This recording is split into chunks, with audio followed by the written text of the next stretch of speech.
Welcome, welcome, welcome, everybody. I've got my dear friend Christy Clemens Hoffman with me today, and my new friend Mariah. How do you pronounce your last name, Mariah? In In Dutch, English, I make it into Terluin. In Dutch, Terlouwen. it's Okay, Terluin. So okay. Terluin. Yeah. Welcome, welcome, Christy and Mariah. So, we're going to talk about from skeptic to seeker today. So, those new on the awakening path, and so excited to have you guys here with me. As we get started, I'll have Christy and Mariah introduce themselves. So, Christy, would you share with the folks who you are, where you are, and what you do, and then how'd you get into all of this QHHT stuff? That is the $64,000 question. My Mhm. name is Christy Clemens Hoffman, and I'm based in the Kansas City area. And I do readings, Reiki, and regression. So I'm a medium, a spiritual medium, a Reiki master, and of course, a level 3 QHHT practitioner, which I dearly love. Also, I am quick to be reminded by Holly, an author, a best-selling author Best-selling author, a yes. best-selling author Yes. and award-winning podcast host. And I've got two podcasts, Real Life Angel Encounters and Radiate Wellness. Holly's been on that a couple of times. Yeah. And Yay. yay. And that is me. How I got into this. Oh, it's a crazy story. My husband and I broke up. And I started searching for meaning, found Dolores Cannon, of course, searching for soulmates and karma and all that type of thing. Found Dolores, and as they say, the rest is history. Or her story. Herstory. Thank you so much. You and Dolores. Her Oh, story. yeah. Our story. Way cool. Way cool. So out of tragedy, like so many people, so many Um, people we meet, well, and they you start find. searching Mhm, things like that. You start searching mhm. for karma, soulmates, UFOs, ETs. All roads lead to Dolores. Yeah, yeah, yeah, yeah. So and as we talk about from skeptic to seeker today, maybe some people resonate because they're in the middle of their tragedy that's actually an awakening. Because I came Absolutely. to this through tragedy too. Yeah, That's yeah. right. How about you, Mariah? So where are you? Yeah. I'm And in how'd you get Berlin, here? Germany.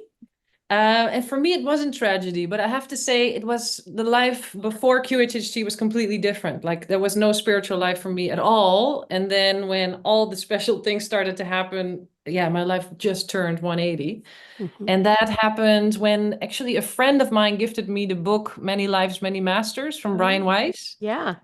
And that was the very first time I've ever even heard about past life regression. And I'm reading this book and I'm super fascinated. I'm really eating it up. I'm finishing almost, a third of the book in one evening. But at the same time, I was also really confused. I'm like, what? Like, is this real? Because no one in my life has ever really talked to me about this. I don't have my own personal experience around this. So what to believe? I was really, yeah, in both ways. Mhm. Then the next morning, something happened which catapulted me into completely changing my life. Because I woke up and I'm walking to the bathroom and I'm again thinking about this thing. Is it real? Is it not real? And at this moment, I heard a voice, and this voice said, "You knew about reincarnation all along. It's just time for you to remember it now." Wow. And that came together with a whole lot of goosebumps and like electrified shocks throughout my body. It was really intense. Wow. But it was enough for me to be like, okay, so this is real. And then I need to know everything there is to know about past life regression, about spirituality, really in general, because I didn't know anything about these things. Uh-huh. And that eventually led me to Dolores Cannon. Mm. Yeah. Yeah. And Wow. all Wow. That's roads, all yeah, roads. exactly like you said. Mm, yeah. Yeah. What would we have done without her? And think about Yeah. this, like from skeptic to seeker, she was shunned by her community. Mm. They were talking 60 years ago, right? When she first started and was kicked out of her church. And, she was surrounded by the skeptics. And there Right. she was, a seeker in the middle of them. Yeah. Mm. Thank goodness for her persistence and stubbornness. Yes. Exactly. Yeah, And because what I also really love about her is that Dolores is never trying to convince anyone. She's Yep. just sharing what it is that she finds, Yep. And for so many people, it resonates, even though it's maybe the first time they hear it. It's like, Hmm. I Yeah. already know that. Yeah. This is how I describe her books. So I give away at the end of my QHHT sessions, I give away one of her books. Mm. And I let the clients pick which one. I just got a handful of them because she knows she only wrote 21 books, but I don't have all 21. And here's how I describe her books. If the person's never read one of her books, I said, okay, so, and I flip through the book, I flip it open, and I'm like, look, the entire book is nothing but hypnosis transcripts. And that's all. That's all of her books are. And it's just hypnosis transcripts, cover to cover. And I said, so what she's basically doing is she's telling you what they said. You've got to figure out what you believe. She's not preaching. She's Mhm. not telling you what to believe. She's just saying, they said this. You go figure out what you believe, right? And I Mhm. love that about how she writes. Yeah. Yeah. Yeah. Right. She has no agenda. Mm-mm. Nope. Just reporting. Yeah, Just, just Yep. yes, recorder of lost knowledge. yeah. Yeah. I love that. Love, Yeah, love, love that. right. All right. So, Chrissy, I do want you to talk about your new book, though, because it is kind of like a Dolores book, right? It's about these encounters, about it's reporting, right? Actual Reporting. encounters. Can you Well, say just a little bit about your new book? I would love to say talk about my new book. It's one of my Okay. favorite subjects. So, so I have two podcasts, like I mentioned, and one is Real Life Angel Encounters, and it did win Best Storytelling Podcast out of Women in Podcasting. And it is just as the name implies, real people like all of us telling me their stories of miraculous encounters. It's all kinds of things. Yes, there can be angels with wings, but that's in the minority. Many of these stories have to do with loved ones who are appearing, or we're stranded on the side of the road, and here comes a stranger at the right time, ready to help, and then departs very quickly. There's stories of being in the right place at the right time for things to happen. There's even a story of aliens. And in the book, there is a story of a guardian angel that came out of a QHHT session. This woman had a lifetime where she was a guardian angel, and that was fascinating. And Wow. I've since had a couple of other QHHT sessions where people were having lives as angels that were on the podcast. So those will be in upcoming books as well. So it's really pretty cool. Yeah, this lifetime was the guardian angel. She talked about this little boy that she watched over and watching him grow up, and then I wanted to see where she learned how to do all the things that she knew how to do, and she guided us up to the school where all of the guardian angels were learning what they needed to learn. That is so freaking cool. So So Yeah, I freaking love cool. that. I've Yeah. had a regression like that as well. did you? Oh, it's so interesting. Yeah. Yeah. Yeah, And it's then on the podcast, there was one from Violetta Stoica, our mutual friend. Mhm. And she'd had a client with another lifetime as he, for all intents and purposes, looked kind of like Archangel Michael. So she Mm. told me her story. And then Sasha, I don't know how to say her Yeah. last, Sasha Yeah. in California, Uh-huh. she had a story from one of her sessions Uh-huh. about angelic being. Well, I've got one for you for your next book. So hit me up because I had a client who regressed to the angel who was at the birth of duality. Wow. Oh, I love Okay, that. well, Ooh, we She need to gets was talk. abstract. You she need to was be the on the podcast. she was the light one when the dark one came in to create duality, and she knew as an angel that was going to happen, right? Mm. And had signed up for to be, the present at the birth of duality. So, yeah, What? okay, we'll talk. We'll talk. Woo! Yeah. Excuse me. Fascinating. Yeah, yeah. So today we're going to focus on from skeptic to seeker. And can I tell the story I was telling you guys about my client about a month or so ago? So I do psychotherapy as well, and as QHHT. And this local gentleman in Durango, Colorado, called me and was actually having a mental health crisis, as he called me, which is not terribly unusual as a therapist. Um, and so we sat and chatted on the phone for a long while, and he had he works outside, which, I'm in the middle of wilderness, which a lot of people do. And like he works with like heavy equipment like chainsaws and really loud equipment in the forest. And he would wear sound canceling headphones and listen to music to help, drown out the noise that he was working with. And he started listening to binaural beats and in the music that he would listen to while he was working. And he realized it started making him feel a little funny, his words, right? And then, but he kept doing it. It felt good, and he kept doing it.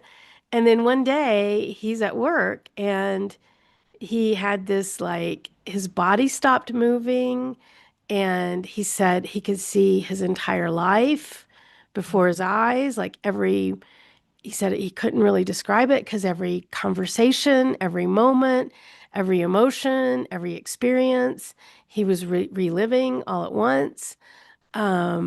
He was so caught up in that moment. And then when that moment passed, he's like, am I dying?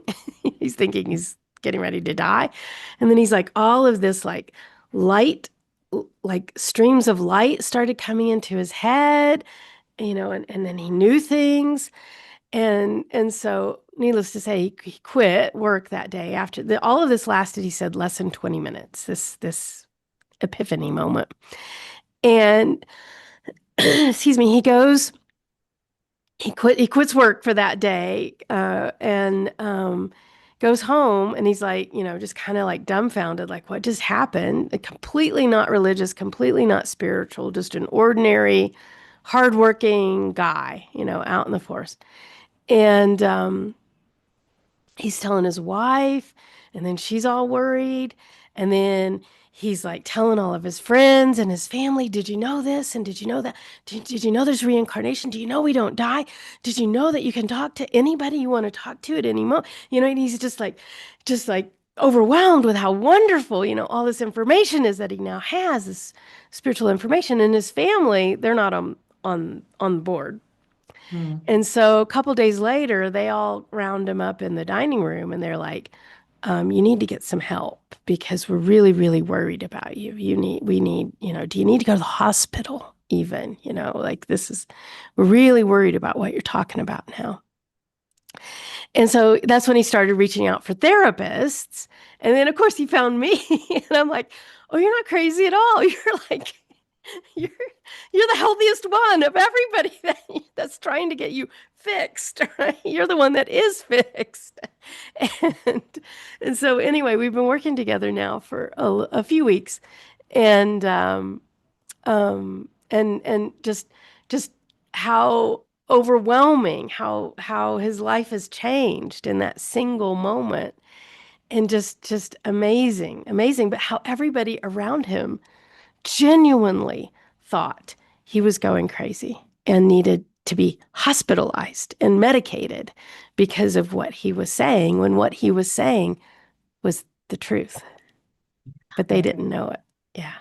Yeah. And I would say too, I've had people come into my office, they think that they are crazy, Uh-huh. right? Yeah. Yeah. Themselves. It's like there's something wrong with me. Mm-hmm. I am going crazy. Mm-hmm. Yeah. Yeah.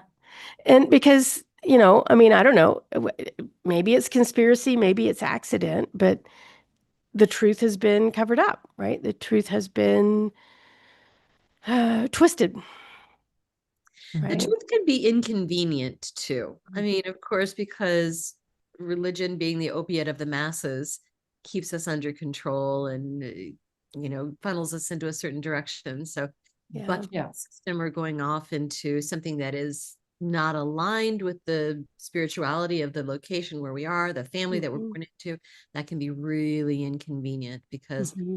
you're supposed to conform. You're supposed to be like us. Right. Right. You're supposed to be a follower. Right. You're supposed to be a follower. Right. Mhm. Right. It's interesting because I have a lot of clients too that come and they think that they're the only ones in their life that are believing in these things or having these experiences. And they're like, there's no one. I cannot talk to anyone. I'm like, Right. okay. I always make a mental note. I'm like, I'm going to Mhm. ask your higher self about that because Mhm. probably there is someone in your environment that is actually going through the same Right. thing. And Right. almost always this is the case. right, right. Because if And everybody stays in the yes, closet, then nobody's going to meet each other on their own. exactly, exactly. Yeah. It's like, yeah, almost every client sits down and goes, okay, well, I've never told this to anyone else, Yeah. but, right. And Yeah. I'm like, What's if really you guys, weird, but yeah, if you guys would just like start talking amongst yourselves, right? The best piece of business advice I ever got, after I got laid off from Hallmark in 2015, Hallmark had paid for people to take entrepreneurial classes, and the teacher of this class, I said, well, I was mentioning that I wanted to start this holistic wellness company, but I also do translations, and how do I keep these two worlds separate, like the corporate translations and then the healing stuff? And she said, no, you be authentic. She said, I speak French and I speak ghost. And you need to be out front and open, like being out with all of it. And that was the best piece of advice I'd ever gotten, because then I started talking to people about, my experiences and what I was wanting to do and what I was building. And there were so many people who also were on board with this. I was very surprised. And, I grew up believing these things all my life, but I just never had any context or frame of reference for it because there was nobody to talk to that I knew. Because nobody was talking about it, but everybody was thinking the same thing. Yeah. Right. Yeah. Yeah, I You know was what? lucky. I Yeah. was living in Canada at the time, and I feel Canadians are quite open-minded and also already quite spiritually evolved, further so than from the Netherlands, where I'm originally from. And when this happened to me, this spiritual awakening, I started talking to everybody about it. Like, even the gynecologist who says, "Oh, what's new with you?" I'm like, "Well, I got something to tell you." And everyone was just like, "Wow, that's amazing," because they saw how enthusiastic I was. And I was so surprised because so many people said, "Oh, me too. Oh, I believe this too." Or, "Oh, I've done a regression before," or whatever. It's only been once that I encountered a person that was like, "Oh, well, that's not for me." And I was like, "Oh, that's totally fine. I'm not here to convince. I'm just sharing what's new with me." Yeah. Yeah. Yeah. Yeah. And when you start to talk to people and you just find out all of these people who are kind of in the background, you guys know the story of the Jesus fish.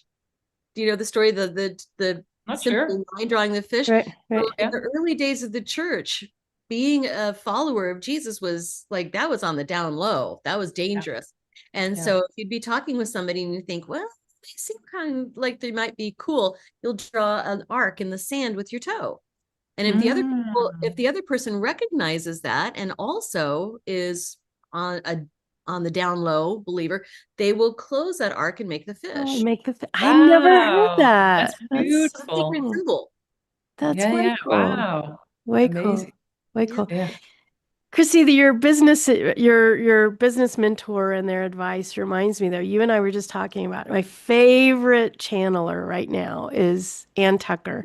Love her work. I don't know if you heard of Ann. No, I'm writing it down. Yeah, I'm it's so excited. ANNE. I'm going to be on her show. So excited for you. It's just amazing. She channels the angelic realm. Okay. And go look at Friday. So every Friday she does a channeling. And then the other thing I love about Anne, she not only channels the angelic realm, but she with her audience kind of breaks down the message, and reinterprets the message from a human standpoint. And the entire Friday, this past Friday, was about authenticity. Mm. And that's how you get to 5D. Like, Mm. like, everybody who's listening, the angels say, if you're hearing me, you're on the cutting edge, right? You're the way showers. You're the light workers that are bringing people to the new earth. And so it's this particular last Friday was about how do you be a way shower? How do you be a light worker and help usher, in. And their primary message was authenticity. Just be authentic.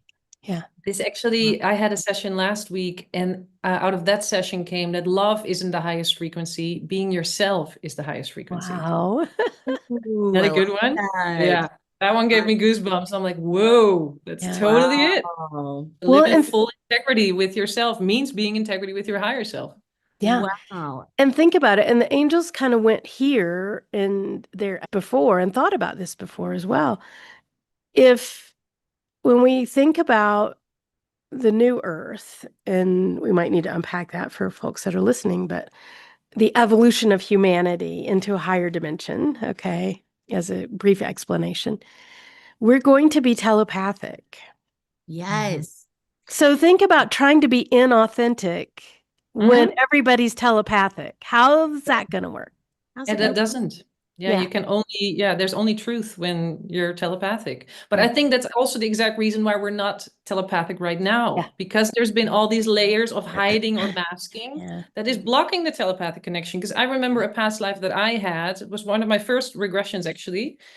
And I was a Native American and I was appointed a role called the Twisted Hair. Hmm, And I had to travel through different tribes to share stories and keep the legends and the myths alive. And the main way of communication was telepathic. hmm, Oh, wow. hmm, That's Yeah, fascinating.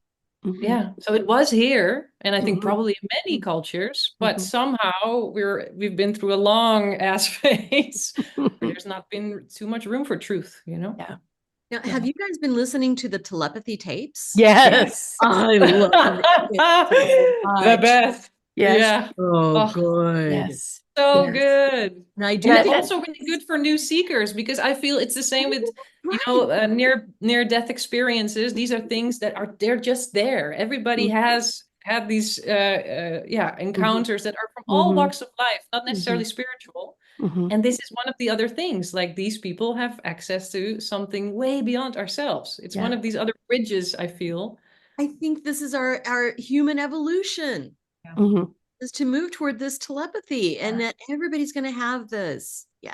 Yeah. Mhm. So good. And I listen to those telepathy tapes and I just think about the mothers and the children and the Mhm. souls, the grandness of the souls that agreed to take that. Oh my gosh, what kind Mhm. of ascended masters are in these little kids' bodies that are nonverbal autistics that are just like, Yeah. geez, like how to agree to incarnate in that situation. I'm just like, whoa, Yeah.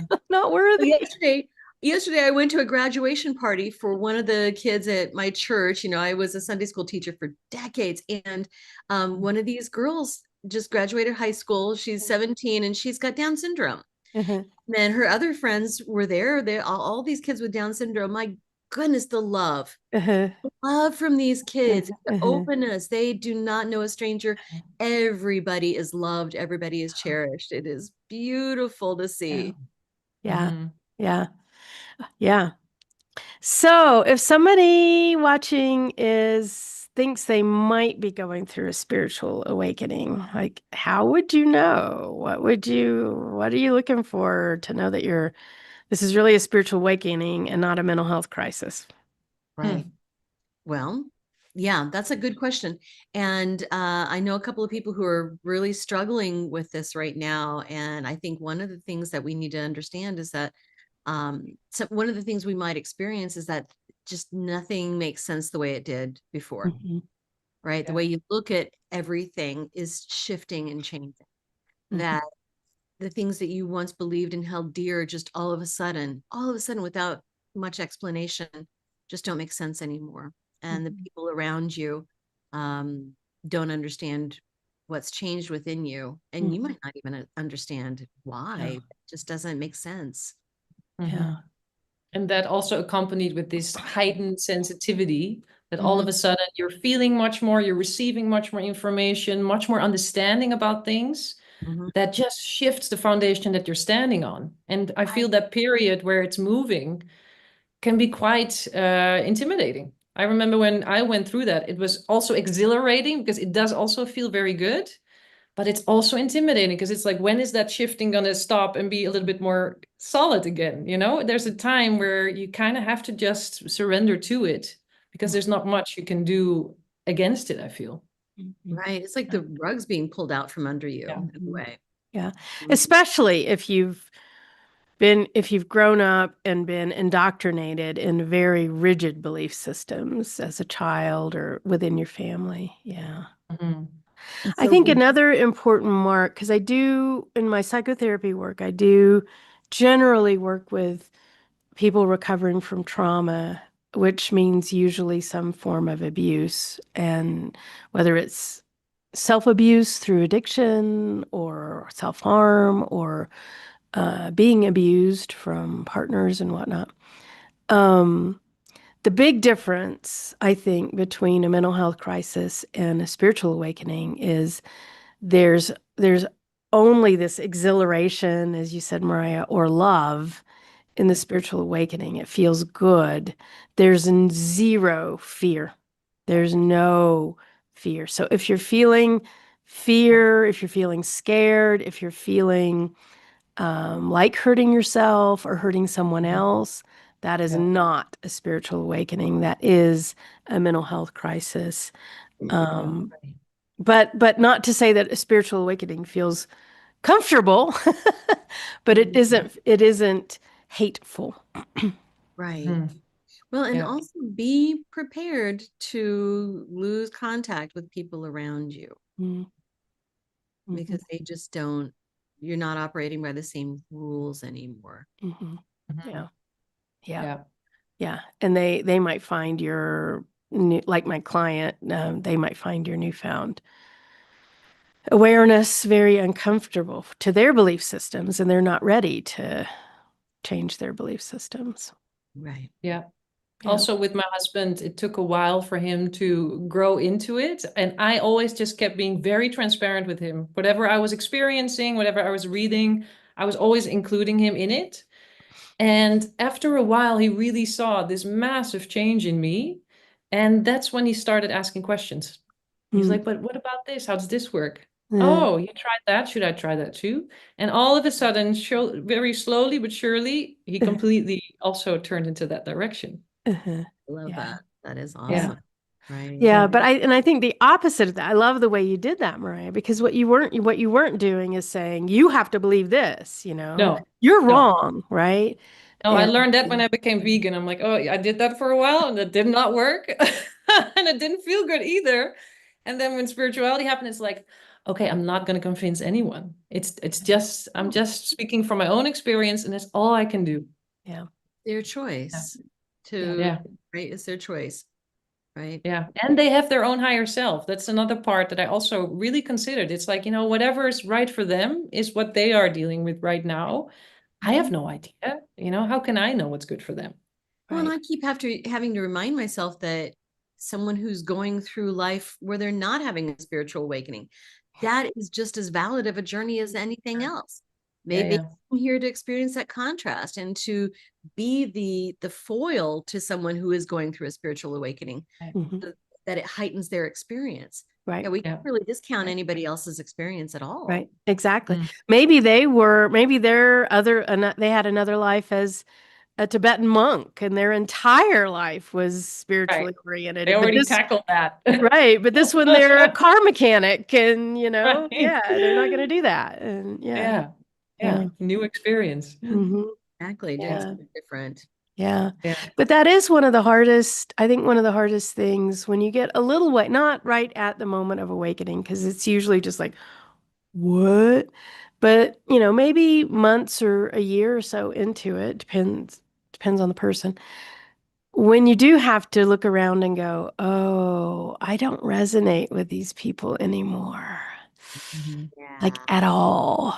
It can be really lonely Hmm. Yeah. until you find your tribe. Hmm. Yeah. And I don't know Yeah. about you ladies, but I get so many people in my office saying, I just need to find my people. Where do I go to find people who I can relate to? That's a Hmm. big question a lot of folks have. Yeah. Mhm. Yeah. Find their tribe. Yeah, there's Yeah. that moment of loneliness of like, wow, I can't have that conversation about, name a celebrity or whatever, Right. I can't, or the newest pair of shoes, Yeah. Yeah. from Years. so and so or whatever.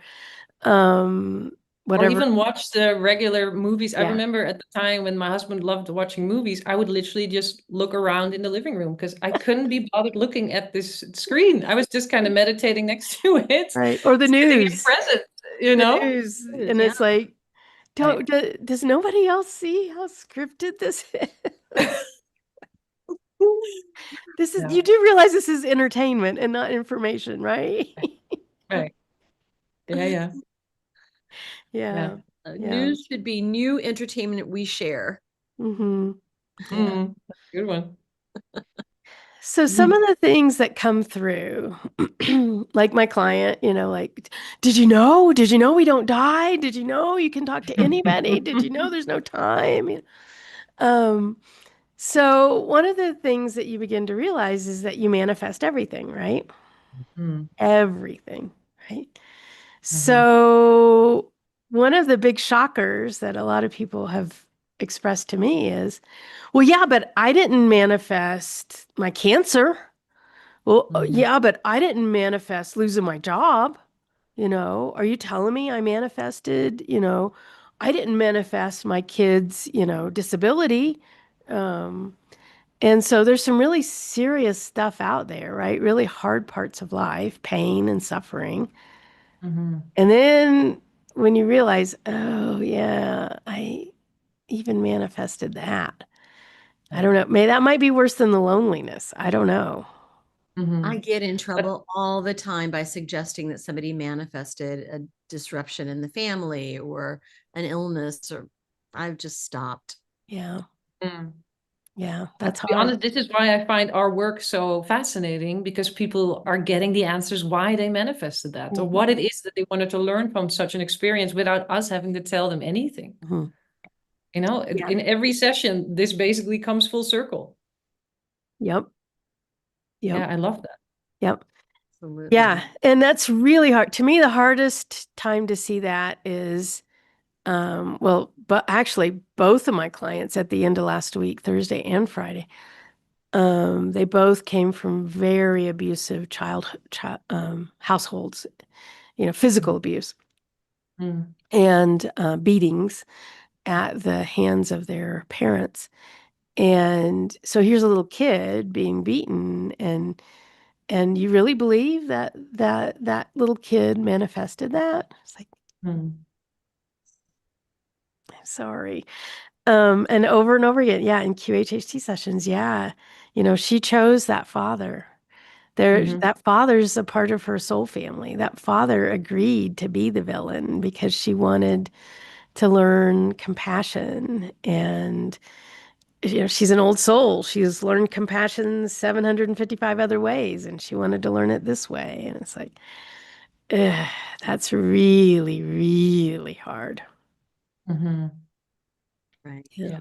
When people start to have their spiritual awakening, they might be open to these kind of concepts, whereas they would have been completely foreign and, Mhm. you know, seemingly to be victim blaming, which is not at all. No. No, but And that is not to say that if you see a little kid being beaten, you walk by and you go, "Oh, they agree to that." they No. manifest. No, No, if you're witness to that, you stand up for the vulnerable. You absolutely you've been put in that position to stand up to the vulnerable. Yeah. But you can, when you're spiritually awake, you can recognize that you can defend the vulnerable and understand the karmic perspective that there is actually something to be gained from that situation at the soul level. Yeah, right. and I feel as soon as that perspective is there, as soon as they know, like, oh, I wanted to experience this to learn something or to overcome something or to acquire a certain quality within myself, then it's no longer a pattern. Right. Then it doesn't have to come back in all different shapes and forms because now you have accomplished that. Now you have fully, yeah, made that conscious. Yeah. You Yeah. know, a book that I absolutely love is The Little Soul in the Sun by Neil Donald Walsh. Are you familiar with that? Mm-mm. I love him, but I don't know this one.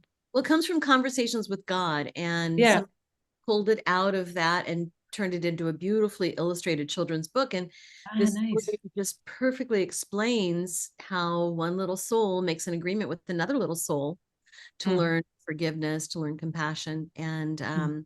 I think it just illustrates so perfectly this whole concept of we Mhm. chose this thing. And Mhm. that, we can still look at people with forgiveness and compassion and grace. Mhm. They do something bad. So yeah, I love that just as a model for how this all works. Yeah. mhm. Yeah. Yeah. Yeah. It's tough.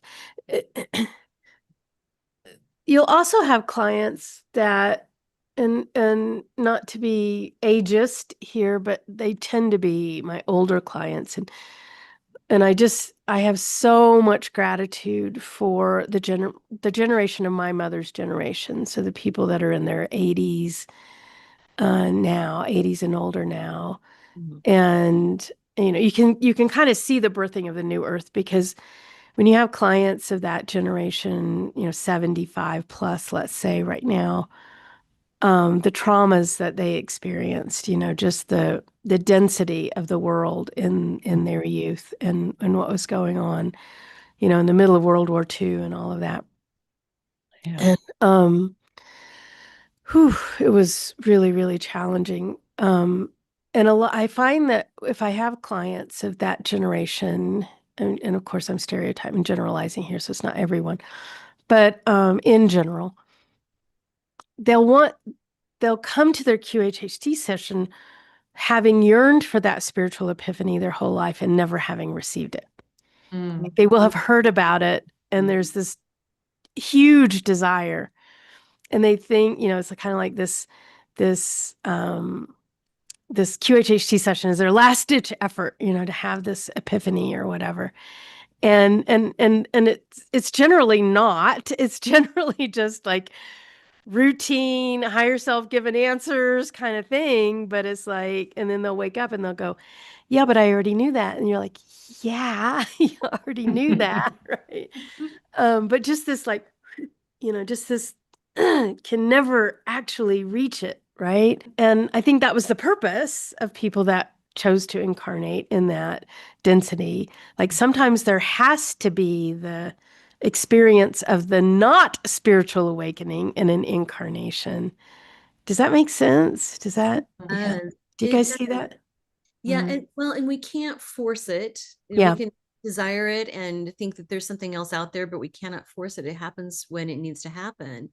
Yeah, but I know I totally understand what you're saying. And like the little kids in the telepathy tapes, it's like they're not going to have a spiritual awakening because they're never going to be asleep. Right. So there's not going to be an awaken, right? Mm. Yeah. Yeah. So we're in this weird generation, this weird moment where we can wake up because we recognized asleep and now we're going to recognize awake, but there was a generation before that couldn't wake up and there's going to be a generation after that was never asleep. Well, you think of Yeah. Dolores's book, The Three Waves of Volunteers in the New Earth. Hmm. Hmm. And, Mhm. that first wave was so crucial. Were they all awakened? No, but they Hmm. needed to set the Yeah. stage. They needed to, and I'm thinking about the Indigo generation specifically, Hmm. but it overlaps there. That there's this generation that came in, created civil rights movement, Hmm. feminist movement, Hmm. anti-war movement, really shook up the foundation Hmm. for these new waves of volunteers. And then in Hmm. terms of the indigo generation, then the crystal generation, the platinum, the gold, the rainbow, Hmm. all of these newer kids coming in, building on the scaffold. Yeah. Right. And we Yes. have that growth without that scaffold. Yeah. Yeah. Exactly. 100%. Yeah. Exactly. Yeah. And if they hadn't done what they did, and if we're not doing what we did, then we'd Mhm. look at the telepathy tapes and go, Yeah. what? What's That's a bunch of, that? yeah, that's a bunch of hooey, right? Yeah. Yeah. Right. Yeah. And Yeah. I also feel that, information is now so accessible for everyone. Like we can get a book on whatever we want and get, do a training in different things that it also makes it so much more, yeah, it normalizes all these different spiritual perspectives. And it Mhm. really helps us to also integrate it. Because as Mhm. long as it's in a dark corner somewhere and being looked at as something strange or scary, Yeah. then it's a little harder to step into it as well. Whereas Yeah. now I feel you can surround yourself with it with ease. Everywhere you go, there's lots of offerings. Mhm. You Yeah. know, the real life angel encounters came out of what I call the post-COVID awakening. Mhm. Mm, Here during COVID, we all needed to go inside, but we really needed to go inside. Mhm. yeah. So many people did. Yeah. They Yeah. were at home. They started watching YouTube, all these things that they were always maybe interested in, maybe wanted to know more about, but they didn't know where to find it. And their watching YouTube, and then here comes the next video and the next video. Oh my gosh, all these things, all of these things started coming out, and people started really diving into it. Yeah, it's amazing. Yeah. Wow. So cool.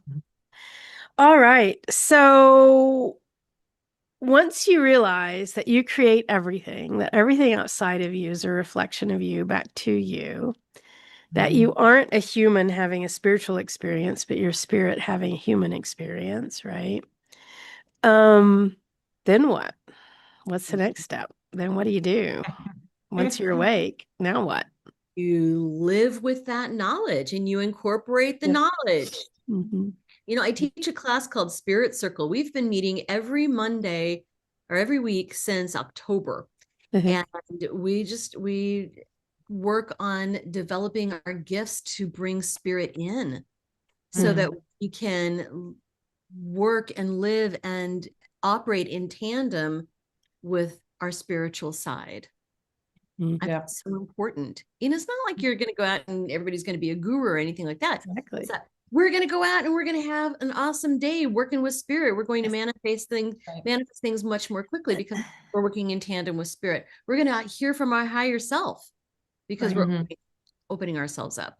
Right. And I should say, I'm starting a new class July 31st called Opening the Channel, with the intention that people who go through this 4-week class of opening the channel, they can then join the Spirit Circle. That's sweet. Going that way. Sweet. That's exciting. It's actually something I ask almost in all of my sessions. At the end of the session, I ask the higher self, hey, how can they keep this dialogue going? How can they keep connecting to their higher self? How can they keep channeling their higher self? It's a really important part. And that's something that I love about doing regressions now. If I hear from, Dolores doing it 20 years ago when people were completely blacked out, nowadays they have a level of awareness, which also means that they can bring that into their life. They can recognize what it sounds like or feels like when the higher self is speaking to them. So then it becomes just this integrated part in life. Right. You don't need me in the room anymore. Just go talk to yourselves. Exactly. Right? That's what I tell them. Yeah, for sure. You build a muscle memory. Yeah. Way cool. Yeah, it's almost like a session launches them into trusting this connection that has always already been there, but now they can hear it more clear, Yeah.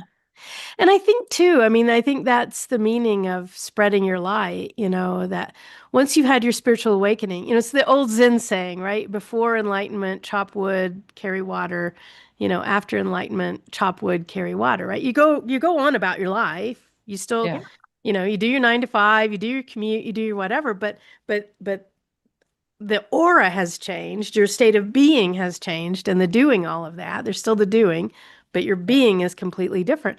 And your being different is what is spreading the light to others, right? It's not what you're doing. Mirroring different things. Yeah. You're not standing on a street corner, preaching. You showing up in the world differently is what's giving everybody else permission to show up differently, right? Yeah. 100%. I love that. Yeah. Wow. Way cool. All right. So how do you walk the spiritual journey with grace? Because we mentioned it's a roller coaster ride, right? There's some there's great things, there's some exhilaration, and there's some loneliness, there's some pain, there's people who are gonna drop out of your life, other people are gonna for me it's always been really a twofold path, just for me personally. Like for me it's spiritual development, but it's also always psychological or personal development. And I feel I need both for me to be grounded and spiritual. If I'm only going into the spiritual, I become ungrounded, I become harder to relate to, I become maybe too abstract for people to bridge to me. If I'm only doing psychological work, the wonder and the awe and is out of it. And for me, it's really always been this two-step development that I always make sure that I'm also introspecting and reflecting and doing my psychological work or my therapy, while also building on my connection to the higher self, to my intuition, to my spirit guides. I think it's really important to have both of these. My guides always tell me we have to put the human in the human experience. Yeah, exactly. We did incarnate. We wanted to be humans. Right. Yes. Yeah. Yeah. Yeah. Yeah. And A lot Holly, to you must see that too in your praxis, doing, Absolutely. yeah, Absolutely. And that's a big part of the spiritual awakening as well yeah. is, and this, wait, I manifested all this. I chose all of this. Wait, Hmm. what? Yes, the human experience and all Yeah. parts of the human experience, Yeah. marriage, divorce, birth, Hmm. death, Yeah. Yeah. emotions. yeah, Conditioning. yeah, Mhm. All of yeah, it. Yeah. Yeah. And boundaries. I find so many people going through the spiritual Mm. awakening, and like Holly, like your client, the family is saying, okay, you're not right.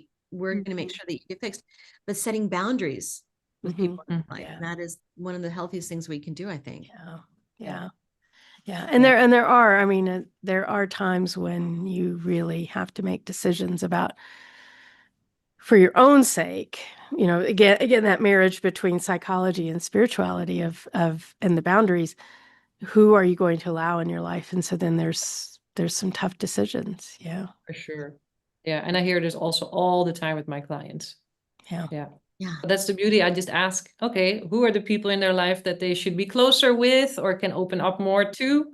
Who are Mhm. the people that maybe are best to give a little bit more distance? Yeah. I love that Yeah. question. Yeah. Yeah. But I think also in the tenor of again, I go back to my mom and my dad, who I'm absolutely adore and very close to, and have the great fortune of them both to be living. Um, but um, I think that my spiritual awakening gave my mom the Mm. a permission Mhm. to awaken to a level that she would not have. And if I had early in my spiritual awakening made the choice of, oh, I'm not resonating with you, so therefore I'm not interacting with you, that would have been a very poor decision on my part for what Mhm. eventually happened with her ability to witness my growth. Right. Mhm. It's a little bit Yeah, complicated, beautiful. but yeah. Yeah, yeah. It's hard when the people around you just are not open to that. Yeah. And they're not going to be open to that. They're stuck in their programming and not wanting to see the changes that are happening with, Mhm. the person who's awakening. Yeah. Yeah. And I think too, I think another part of this walking the spiritual journey with grace, if there's something going on in a relationship or in because also too after you awaken, you see all the slavery in the world, like Yeah. all the slavery in the human experience. Yeah. I'm not talking about what culturally we call slavery, but like all the slavery, the control and the manipulation and everything. You begin to see that and then recognize, of course, that you chose this experience. But I think a big part of walking gracefully through that is understanding that if something about that is triggering you, if it's making you feel violent or angry or disturbed, then that's an opportunity for you to heal you, right? 100%.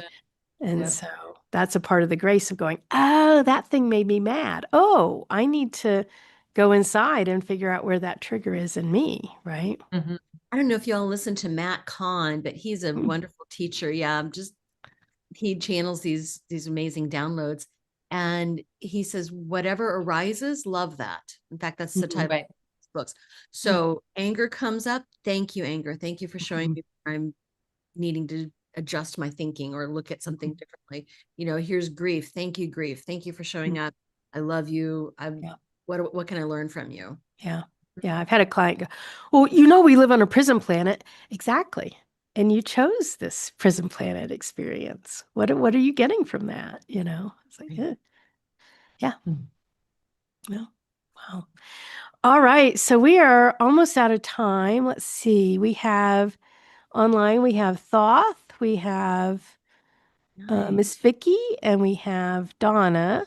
If you guys have questions for anybody, please ask them in the chat. Christy, how do people get a hold of you if they want a session or they want to interact with you in any way? My website is radiatewellnesscommunity.com. You can contact me through that, learn about myself and the other practitioners with us. You can listen to the podcasts, both of them. You can order my book. You can order Mary Jane Stodeman's book. She's one of our practitioners, and she lives not too far from you, Mariah. She's in Geneva, Switzerland. You can Okay, even cool. schedule an appointment there at radiatewellnesscommunity.com. Awesome. And you're in Kansas City, Missouri. Well, Kansas City, Kansas. It's exotic for if people who are not from here. I live in Kansas City, Missouri, and then I drive my car about 12 minutes and I get to my office in Kansas. Mm. Yeah. It's in fact, my office is on State Line Road. On one side of the road, it's Kansas. Across the street, it's Missouri. Mhm. And that's a little exotic for some people to wrap their minds around. I just say Kansas City area. Kansas City. Right. I heard you say that. Yeah. Northwestern Missouri and eastern Kansas. Northeastern Kansas. Yes. Yeah. Yes. Prairie Village, Kansas, Kansas City, Missouri. Right. It's the same for me when I say Durango, Colorado, because everybody says, "Oh, my aunt lives in," and then they name a suburb of Denver, and I'm like, "Yeah, that's an 8-hour drive from me." I know.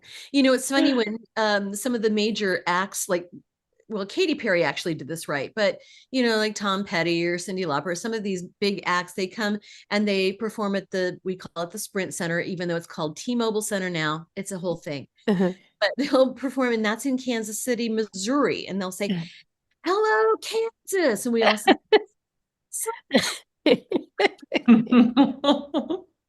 Yeah. Yeah. Very good. Very good. All right. Mariah, where do people find you? Yeah, through my website, mariah.co, marije.co. And yeah, my main thing is doing one-on-one regressions right here in this space, actually. And I do a lot of group regressions. And these I do in Berlin, but also every now and then online. Yeah. Way cool. Way cool. Mhm. Oh, was my microphone? No, my microphone just did something weird. All right. Way cool. And if you're on my channel, you know where to find me. And it's a soft launch right now, but Christy, you'll be happy to hear. My third book it's close. I don't have any copies yet, but they're being printed. It's available on Amazon. So I just finished up this trilogy. Donna says, love Matt Kahn. So there's a yes, I do too. He's awesome. So the newest book, well, let me start at the beginning. So the beginning of the trilogy is the book Finding Purpose, Surprising Wisdom from the Higher Self. And this was a compilation of over 400 QHHT sessions and the answers to what is my life purpose, what is my life lesson, and how do I commune with the higher self. Because it freaked me out when I first started doing QHHT that everybody was asking the same question. And then what really freaked me out was everybody's getting the same answer to the same question. And I was like, Yes. what? Okay, I have to share this because I know what your purpose is. And spoiler alert, it's to be. Yeah. So that's Finding Purpose. And then I didn't know it was a trilogy when I wrote that. They didn't tell me that. And because I wouldn't have written any books if they had told me that I had to write 3. So then shortly thereafter, I found out, oh, it's a trilogy. So the second book was Finding Forgiveness, Surprising Healing from the Higher Self. And so it's a how-to on forgiveness, a 4-step process that the higher self gifted me. Everybody tells you need to forgive. Nobody tells you how to. So this is the how-to on forgiveness. And the 4 steps are see, accept, release, and move. And very specific, details about each of those 4 steps and how to do it. And then this newest book, and the content was really a surprise. I had no idea. It's the end of the trilogy, and they're intended to be read in sequence. They build on each other. And this is Finding Gratitude, Surprising Growth from the Higher Self. And it's this connection between living in a state of gratitude, So gratitude isn't well, I'm going to bless my food before I eat it, or I'm just going to say, thank you, God, for XYZ. That's not gratitude. That's not the gratitude they're talking about. They're talking about just the state of being receptive to everything, of being grateful for everything that comes up, everything that happens, and how that's connected to spiritual growth. Mm-hmm. And if we think about it, our soul is learning, right? That's soul growth. Our soul isn't omnipotent, right? Our soul is learning, think about it like a little kid or a baby learning. And the way we experience our human incarnation can accelerate and affect the effectiveness of the soul growth. So we can kind of squeeze the lemon, squeeze the juice out of the human incarnation for the soul growth, which is the only reason we're here, by the way we show up in our state of being. And I was like, I had no idea. I had no idea there was this connection. So Well, Holly, you'll have to come back to the Radiate Wellness podcast I and know. tell me about Yeah. your book. I know. Reminds me, what's that? I just literally got the email this morning that the ebook, the Kindle is now available. And then I got to do all the uploads for the Audible. So I'm not really doing like a formal launch until all the puzzle pieces are in, but it's coming. It's coming. Yes. Yeah. Congratulations. It's very Yeah. exciting. Yeah. It reminds me in a way of this book, The Power of Awe, which was written by two there's a medical doctor and an LPC at Stanford who wrote this book, The Power of Awe, about basically gratitude, Mm, right? mhm, Being in awe of everything and how that mhm. catapults our growth. So Yeah. you're on to something here, Yeah. Holly. Well, they are. Mhm. I'm just, yeah, I'm just a conduit. I'm just the one typing, right, Right. on the keyboard, receiving. So yeah, I'm excited. I'm really excited. Hmm. All right, let's see. We have some comments here. Um, so Donna says, I had a QHHT session with someone trying to get their level 2.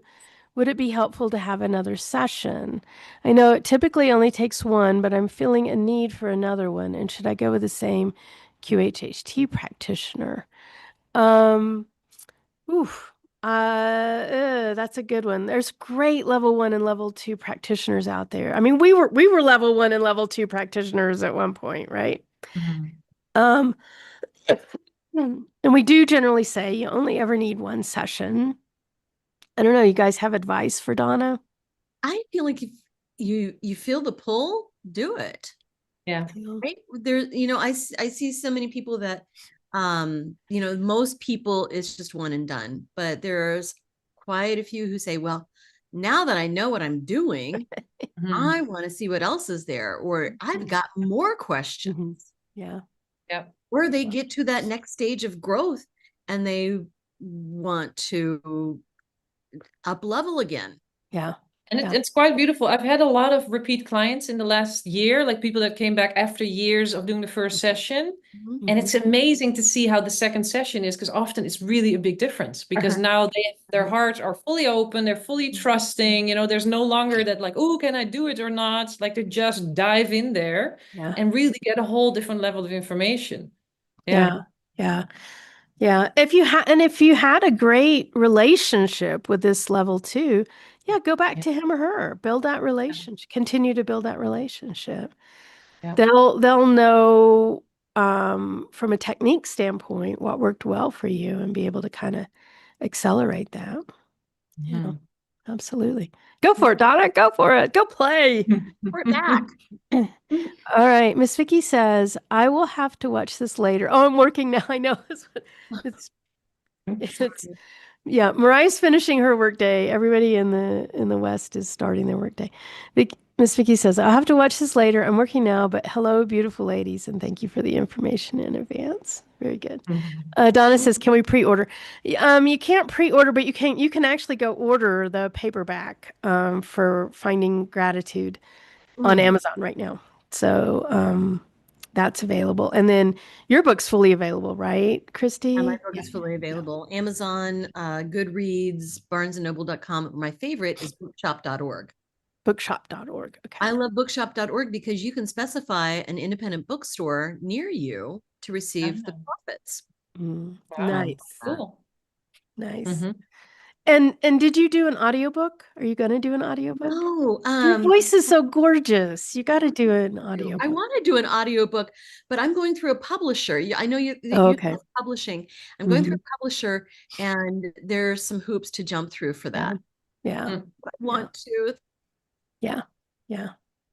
I have a lot of people that they'll ask for my books. They'll say, "Did you record it? Or do you have an audiobook?" And I'll say yes. And then their next question is, "Did you record it?" And I'm like, "Yeah," because they want the author speaking the book. Yeah. I agree. I want the author to read it. Yeah. Yeah. Yeah. All right. All right. Well, we are at it's 10:01. Yay, 10:01. Angel number.